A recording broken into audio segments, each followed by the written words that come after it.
Hello and welcome back to A New You, Maximizing Life with a Disability. I'm Scott Chesney. And with me is registered dietitian and nutritionist Amy Wittershine. How are you? Good, how are you? Pleasure to meet you. You as well. Fantastic. And why we wanted to bring in Amy today is that we wanted to examine, because we all know the importance of eating healthy and having good nutrition.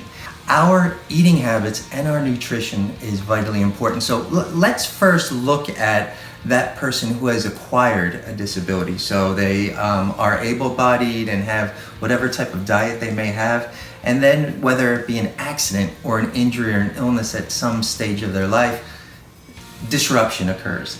And the eating habits have to change in order for us to continue. How can we take a look at that? Sure. So one of the first things I see when someone first has that change is a drastic change in how they eat. They're either not eating because they're upset, they have a lot of emotional things going on, or in turn they go the other way and they're trying to eat to make themselves feel better. And neither one of these works or serves that person. The biggest thing that we need people to do is continue to make healthy habits. Being in less mobile, your calorie needs are going to be less. So it's finding that balance of how can you still feel full, feel satisfied without gaining excess weight. Try to limit the processed foods, the added sugars, the hydrogenated oils and trans fats, because those are things that really will contribute to metabolic diseases.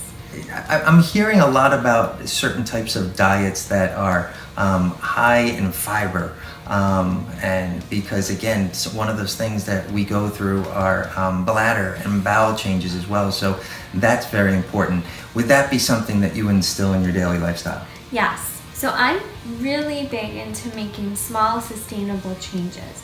So my first suggestion to people would be to pick one meal and then just working on small changes after that. But I find a lot of people do really well to start with one meal. I look for in every meal a balance of carbohydrates, fats, and protein. And you want to be specific about all of these types of things.